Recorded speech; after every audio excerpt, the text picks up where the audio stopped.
Bonsoir à tous et bienvenue dans l'invité du jour. Aujourd'hui, comme depuis le début de la semaine, il sera question de politique.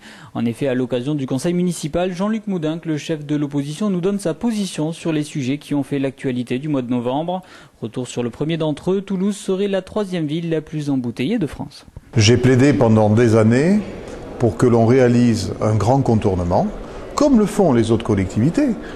À Bordeaux, ils en discutent, à Montpellier, ils préparent les choses, à Lyon, c'est très avancé. Donc toutes les grandes agglomérations ont besoin de grands contournements. À Toulouse, on en avait besoin, on avait commencé à étudier ça. Et la première prise de position de mon successeur lorsqu'il a été élu, ça a été de dire on ne veut plus de grands contournements. Donc l'État s'est retiré puisqu'on ne voulait plus de son projet et est allé porter les crédits et les projets ailleurs. Et ce que je vois, c'est que nous sommes pratiquement à mi-mandat municipal, on n'a pas de grand contournement qui se profile, mais on n'a rien à la place. Et je reproche à ceux qui sont aujourd'hui aux commandes d'avoir écarté une solution sans être capable d'en proposer une autre. Et donc, effectivement, les problèmes s'aggravent et les Toulousains s'enfoncent dans les embouteillages, surtout quand ils prennent le périphérique aux heures de pointe lorsqu'ils rejoignent leur travail. L'an dernier, on a eu droit à un vote d'augmentation des impôts. D'ailleurs, les Toulousains ont reçu sur leur formulaire de taxes, soit foncières, soit d'habitation, ces dernières semaines, une augmentation de plus de 4%.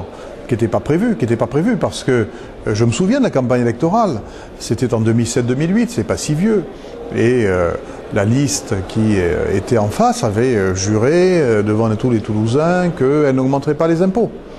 Et nous sommes même pas à mi-mandat, déjà la promesse, elle est brisée, elle est piétinée, et donc moi je comprends le sentiment des Toulousains.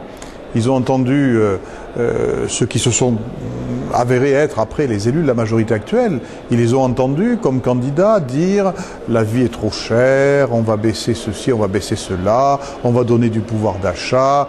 Bon, la réalité c'est qu'il y a des choses qui augmentent, donc les impôts locaux augmentent, les tarifs de TCO ont subi 2 augmentations.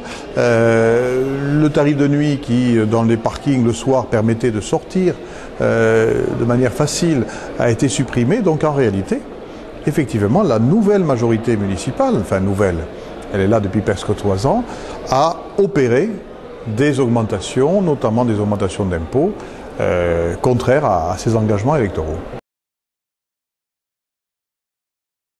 Ça serait la porte ouverte à beaucoup d'abus. Je pense qu'il vaut mieux traiter les personnes qui ont cette addiction, les traiter en amont, essayer de les accompagner, de trouver des palliatifs, plutôt que de leur offrir de manière officielle, quasi institutionnelle, la possibilité d'aller dans une salle de shoot. Je crois que ça serait une dérive dangereuse. En tout cas, je voterai contre ce vœu. Écoutez, c'est un retentissant échec pour ceux qui l'ont promu. 93% qui disent oui au vote des étrangers, d'accord, mais en réalité, il n'y a eu que 2800 votants. C'est-à-dire qu'environ 1% des Toulousains et des étrangers, puisque les étrangers étaient appelés à voter, donc environ 1% seulement, se sont déplacés. Et pourtant, le vote a eu lieu sur toute une semaine. Donc c'est un échec retentissant. Et un échec retentissant qui, de toute façon, ne débouche sur rien. Il y a 93% de oui, mais il y aurait eu 100%, ça n'aurait débouché sur rien non plus. C'est un vote qui est un acte militant, c'est un acte politique.